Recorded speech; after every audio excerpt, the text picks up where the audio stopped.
неге сол әнді жарыққа шығару қиын болып жатыр? Мен жылаймын онда. Мен жылаймын. Мен өйткені ерекше жақсы көрмеймін. Бұл адам нағыз жігіт. Жігіт болған нағыз жігіт емес, сексуальный деп қарайды ғой көбіға. Сондай әншімін деп айта алмаймын мен өзімді. Бірақ енді өзімнің тыңдармандарым бар болғаннан кейін солардың өзі маған кішкене жігер береді, мотивация береді. Сосын барып кішкене дегенсің барып әнші сияқтымын что-то. Сондай бір ойлар келді. Қарағанды мен Жезқазған тас жолында болды қызықтың барлығы. Ой, көрмегенді көрсетті ғой турда. 2 август Дженнифер Лопес келе жатыр екен. Мен айтамын, не болды жағаласыпсың? Бірақ мен ең алғашқы арманым анама деген махаббатымды жеткізетін бір ән жазғым келеді. Барған Астанада не істеген тұр? Айырған тұр. Көбаға сәттілік тілеген тұр. Абзал қош келген. Қош көрген.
Бүгін крайний қаласы болып тұр ғой. Ал біз ана рахаттанып әлі үлгермей қалдық па, тез басталып, тез аяқталып қалдық.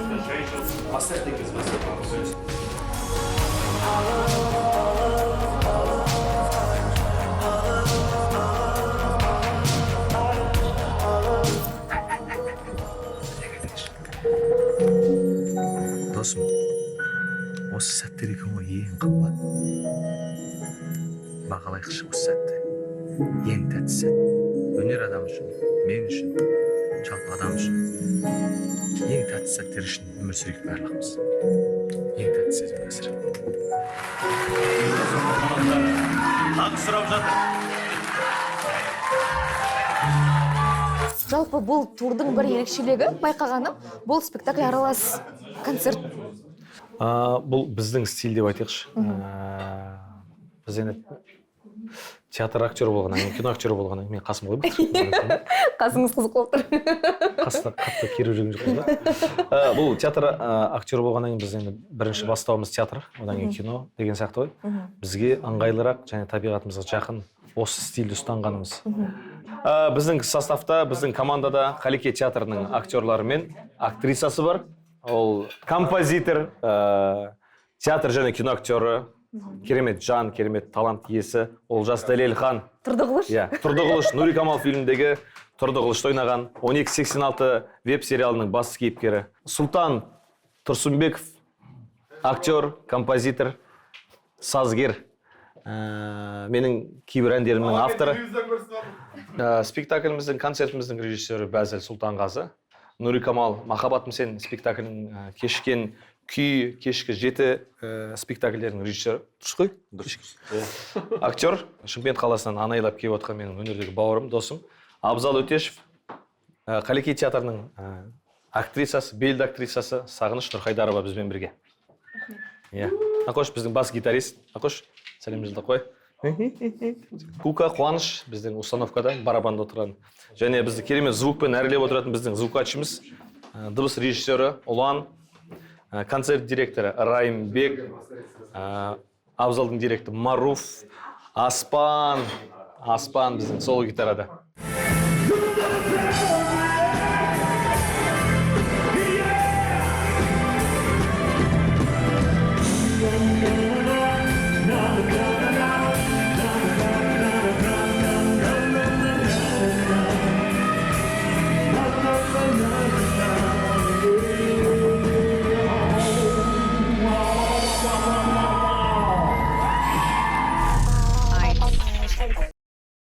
Бұл Қобыланды Болаттың алғашқы туры, иә, үлкен Иә. бастамасының соңғы күн астанада әзірге. Әзірге. Одан кейін Батыс Қазақстан деп жатырмыз. Одан кейін оңтүстікті аралаймыз, ретке келіп жатырмыз. Содан кейін мен Қырғызстанға барғым келіп жүр. Бішкекке де шақыртулар түсіп жатыр. Бар. Ол Мейірбек Атабековке байланысты, иә? Тіпті жақсы болатын еді, егер Мейірбек келіп, екеуміздің басымыз бір сахнада қосылатын болып жатса. Мен жылаймын онда. Мен өйткені ерекше жақсы көрем Мейірбекті. Естисің бе, Мейірбек? Рас айтам. Белгілеп қоямыз бәрін. Осыған дейін бір сұхбатыңызда мен әлі әнші емеспін деп айттыңыз. Жалпы әлі сол ойдасыз ба?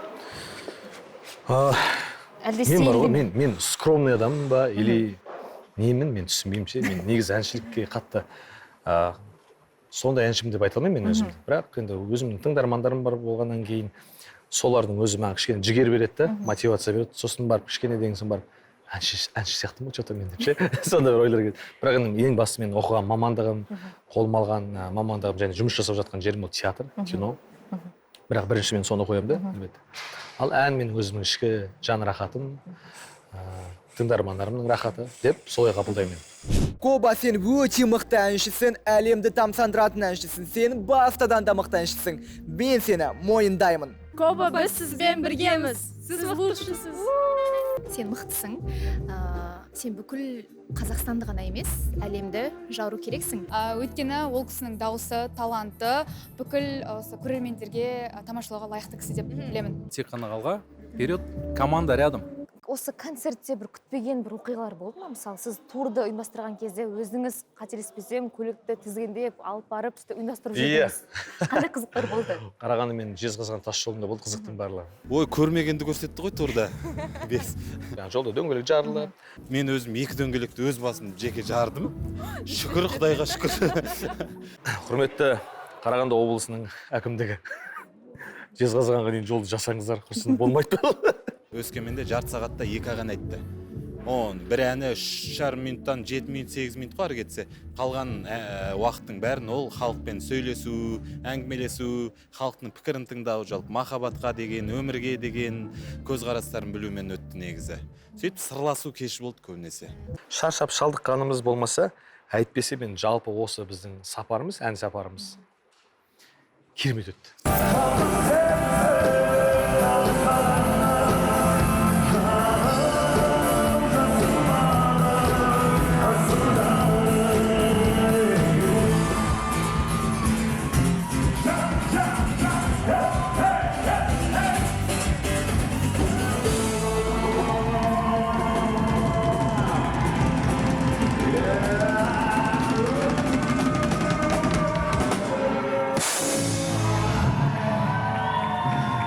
Екінші август Дженнифер Лопес келе жатыр екен. Мен айтам, не болды жағаласып сонша? Баста да келіп oldu бүгін. Сондықтан бастаға сәлем. Сәтімен өтсін барлығы. Бізге де сәтті тілек қойыңыздар. Бір байқағаным, осыдан 2023 жылы, яғни 2 жыл бұрын Музкафеде сіз өзіңіздің әйеліңізге арналған әнді орындадыңыз. Бірақ сол кештен кейін еш орындаған жоқсыз. Ол менің ең алғашқы әнім. Сазгер болып өзіме ән жазған кезім, сол Саған дейтін ән. Саған қалай жеткіземін мен оңай алып ұшқан сезімімді. Мен гитара ойнау білмеймін негізі. Мен Астана қаласына оқуға түскен кезде гитара ойнау білмейтінмін, бірақ гитараға деген қызығушылығым өте керемет болды. Сосын мен досыма айтамын, гитара ойнауды үйретші ма? Мамаң 4 аккорд үйретті. Сол 4 аккордты жаттап, ойнап, сол Саған ән дейтін әнімді шығардым. Ол кезде біз енді қыз жігіт болып жүрген кезіміз. Қай жылдар? 2014. Білем, ол орындалмайды. Неге? Енді оны бір жаңашылап, бір жақсылап шығару керек па деген ой ғой. Бірақ ол енді өзінің арналатын адамына арналды, оны біледі, оның жүрегінде. Үйде отқан кезде айтып тұрамын. Бірақ бүгінгі репертуарларды қосып жүрген жоқпын. Алдағы уақытта тағы да әндер шығарыңыз келмей ме әйеліңізге? Әлде бар, бірақ айтылмай жүрмейді? Шығады. Осы тұрғанда қазір жасалып жатыр. Оны біз Ерлан Бекчурин дейтін керемет музыкалық продюсері бар. Керемет талантты жан. Ерлан Бекчуринмен қазір жұмыс жасап жатырмыз. сол жұмысым сол Шамамен айтып бере аласыз ба қысқа бір екі сөзін өзін түсін қысқа сөздер. текст. Вот именно мен қазір сөз жазу дейтін өте қиын болып жүрді. Сөзін жазатын адам іздеп жатырмын. Қазір аранжировкасы дайын. Бірақ атмосферасы бір сондай бір жан жарыңа деген жылулықты беретін ән болады. Бірақ мен ең алғашқы арманым анама деген махаббатымды жеткізетін бір ән жазғым келеді. Осы жайында айтқым келіп тұр. Сіз жалпы анаңызға арнаған толғауды айтқан кезде бір байқағаным көзге жас аласыз, оны ерекше айтасыз, жеткізесіз. Мұңайдың ба қабығым батқан күнгі мамау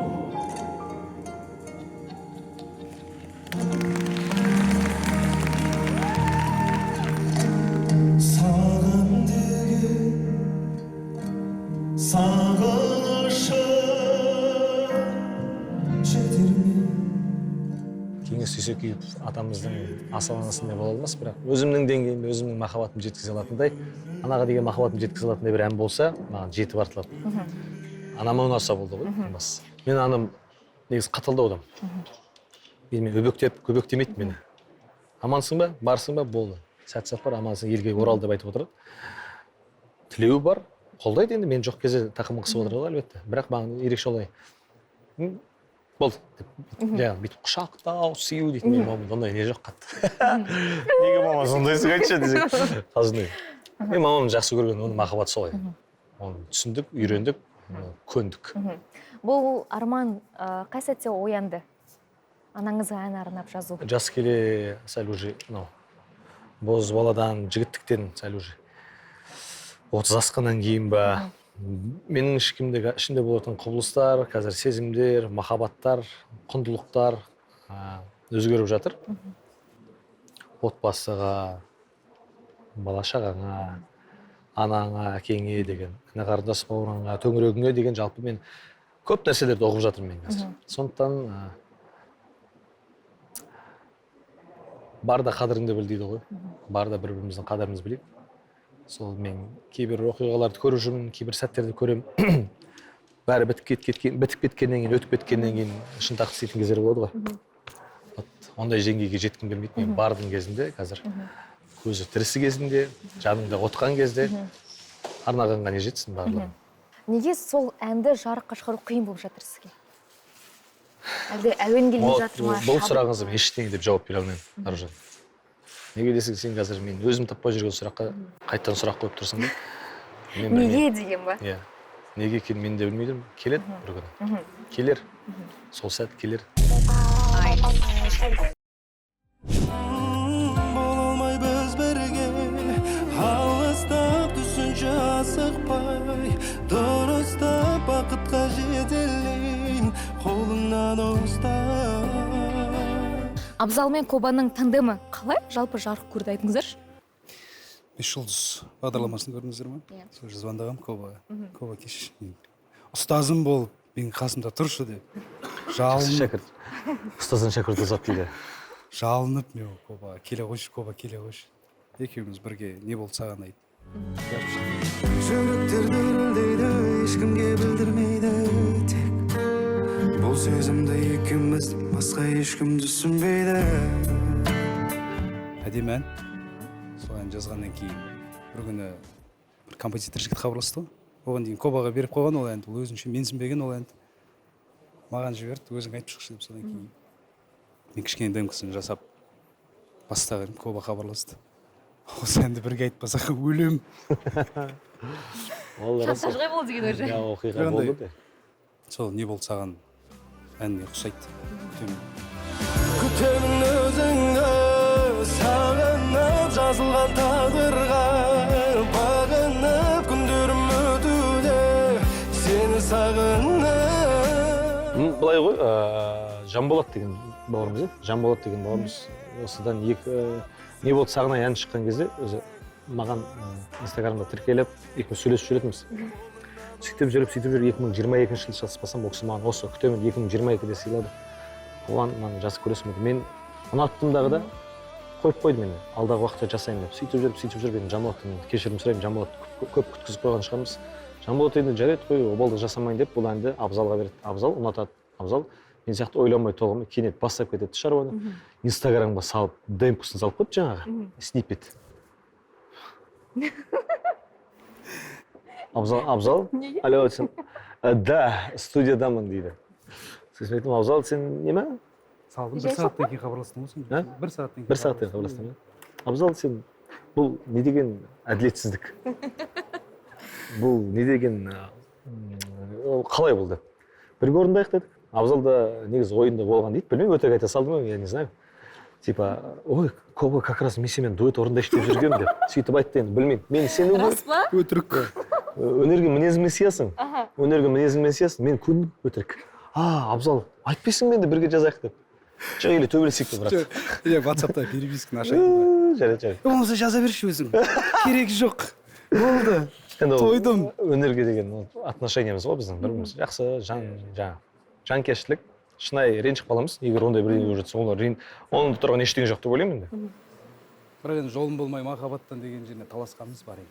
Мен айтқым келіп ше, білесің бе? Жолым болмай. Жолым болмай. Соны айтайықшы онда бірге отырып, Давай. Сен менің мінезіме, менің өміріме әсер етті.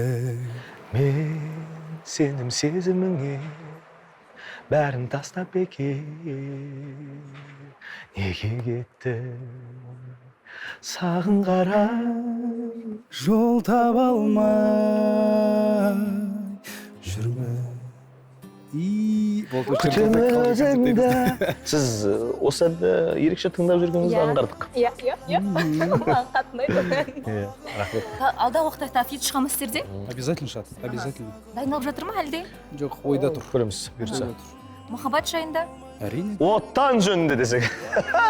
Қалжыңай, білмеймін, көреміз онда. Тағы да көлікте бола ма? Осы неге сіздің әндеріңіздің мод видеолары көлікте түсіріледі, айтыңызшы? Тек қана жігіттер ішінде, қыз жоқ. Неге? Мен де білмеймін. Қалай болады екен, қызды қалай отырғызбасын көліктің ішінде, ұят емес пе? Жоқ, білмеймін, шыны керек. Мен өткен оған дейін сол керек. Қайсы көлік? Барлығы көлікте ғой, не түсірсек те көлікте, бәрі көлікте. Аңғарам, шын бар, шын. Режиссер кім? Режиссер өзіміз. Режиссер өзіміз, көлікте өзіміздікі. Өзіңіздікі өндірісті. Olamаймыз бірге алыстап түсуші асықпай дұрыстап бақытқа жетелік қолыңнан ұстай 2016 жылы сіз Mozart Life-қа іріктеуіне барып өте алмай қалдыңыз. Сол кездегі Қобыланды Болатпен қазіргі Қобаның айырмашылығы жер мен көктей. Тіпті стилінің өзінде. Танымаймын. Ол жігітті танымаймын. 2016 Қобылан, бұл жігіт болды ма? Ол кезде оған кетсеңізші. Ол жігітті өте Сол рахат. кездегі Қобыланды Болатпен қазіргі Қобаның айырмашылығы кәдімгідей расымен стилдің өзіне де өзгерген не түрткі болды, айтыңызшы? Білмеймін, Аружан. 2016 жылы Алматы қаласындағы Mozart Life бағдарламасында Қобыланды өте жақсы танимын. Ол жігіт есімде. Білесіз? Білемін. Өте сондай бір. Костюм тастамайтын.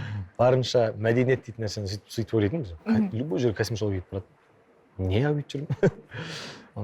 Төңірегімдегі жолдастарым да, замандастарым да айтады, шынымен сен творчестволық тұрғыдан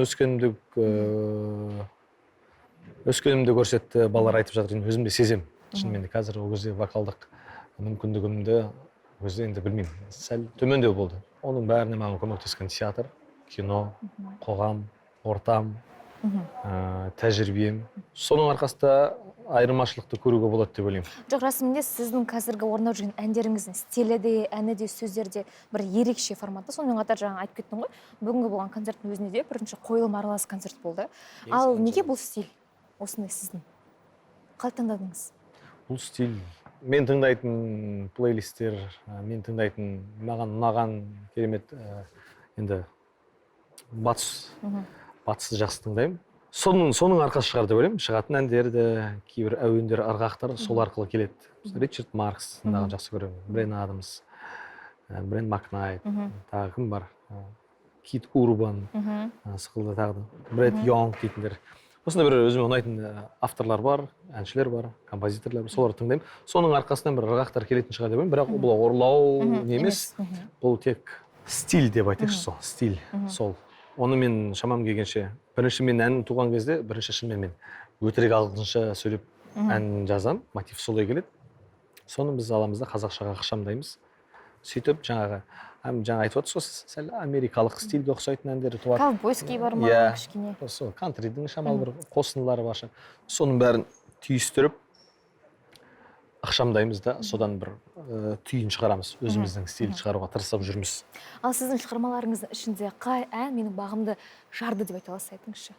Мен кеңінен танытқан жарық. Одан кейін менің әніме деген ғашықтықты туындырған не болды саған ай деп ойлаймын. Жалпы менің стиліме ғашық қылып тыңдармандар шақырған ол не болды саған ай. Жарық пен не болды саған ай.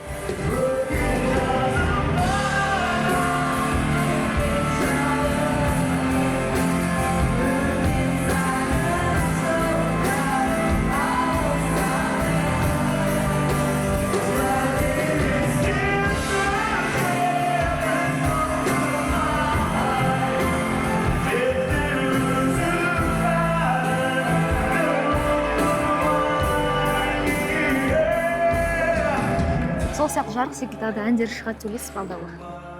Әлде ол сізге байланысты емес па? Маған байланысты, неге байланысты емес. Байланысты шығу керек, үміттенемін, күтемін, жұмыс жасаймын. Менің шабытым айлап, жылдап жоғалып кететін кездер болады. Не келгенін айтпайды, не кеткенін айтпай кетіп қалатын Түсінбей қаласыз ба? Соңғы кезде сіз не жасап жүрсіз? Соңғы кезде жандаймыз бөтен бір-бірімізге, алыстаймыз, іздейміз неге біз арман өзге, сезім өзге.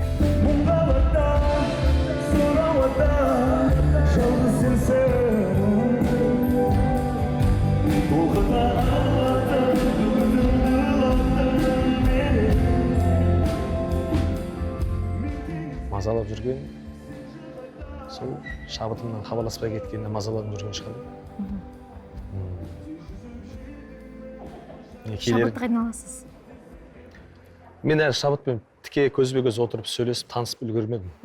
Сондай апыл-ғұпыл келеді, апыл-ғұпыл кетіп қалады. Әлі көрмедім, құшақтап көрген жоқпын. Иісін де көрген жоқпын, жүзін де көрген жоқпын. Анализ жасамадыңыз ба? Қандай сәттерде? Әлі жасап жатырмын мен. Әлі жасап жатырмын, Аружан. Әлі де жасап жатырмын. Білмеймін, келу керек осы жақында. 2-3 айда келіп қалатын шығар. Келсін күтеміз. Жалпы соңғы кезде әнін Мейірбек Атабековский өзі берді ме? Қалай болды? Бәрін түсіндіріп беріңізші айтып. Өзі сыйланған ән болды. Мен енді соны сұрауға да жүрексіндім, шыны керек. Енді ондай керемет өнер иесінің барып сәл бес тактына болатын шығар деп сұрауға тартыншақтандым. Бірақ ойыңыз болды сол ән сұрауға? Жоқ.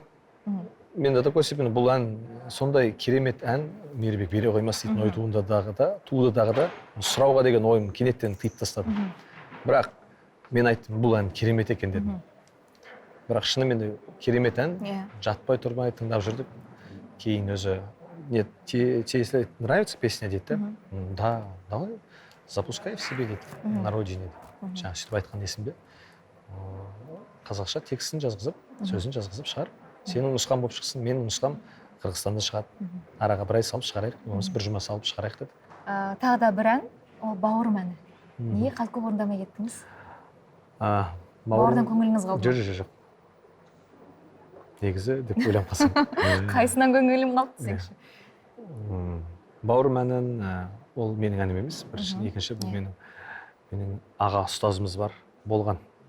Кешірім сұраймын, аға ұстазымыз болған. Зекебай Солтанбайұлы деген менің құдай көршім, ағартушы, шежіреші, ақын, композитор, ұстаз, менің әкем мен шешемнің, менің аталарымды оқытқан үлкен кісі қария. Сол кісінің әні бұл. Біздің Баянауылдың негізі Баянауыл ауданының ерекше жақсы көретін әндерінің бірі. Мен өзім төңірегімнің азаматтары тыңдайтын болғандықтан жаздым бұл әнді. Елге барған кезде, Баянауыл жаққа барғанда, Павлодарға барған кезде орындап жүремін. Міндетті сұраған кезде орындап жүремін. Түсінетін адам бар, біреулерге түсінбеуі мүмкін. Просто сөзінің мәні бар, әннің мәні бар. Түсінген адамға өтетін ән бұл. 2025 жылдың алғашқы туры осымен аяқталды. Қандай кездесіз айтыңызшы, шынайы пікір? Қимай тұрмын. Болды ма, осы ма, бітті ма? Осымен бітті ма, көба тұр? Нет. Қимастық бар. Әлі мен толық ашыланмадым ба дейтін ойлар тұр қазір. Бірақ десек те керемет болды. Сездім, көрдім, естідім барлығын. бүгінгі мені қолдап келген көрермендер мен тыңдармандарыма көп рахмет айтамын. Аружан, сендерге рахмет. Жалпы осы концерттен кейін сіз бірден өзіңізге есеп бересіз ба? Бұл жер артық болды ау, жетпей қалды ма деп, әлде содан кейін ба? Саралау керек. Мен жалғыз емес, өзім командам бар, командамен бірге өткен ісімізді, жасаған дүниеміздің барлығын бір саралап шығамыз. Десек те еңбек жасадық деп ойлаймын. Қобыланды Болаттың арманы қандай алдағы уақытта? Орындалмай қалған, орындағысы келетін. Ешкім айтқым келмейді. Айтып көрсеңізші. Көп қой арман. Бәрі сізге қарап тұр, мына жерде адамдар көп жүр, шындай айтайын, көрсетіңізші бір камерамен, пожалуйста.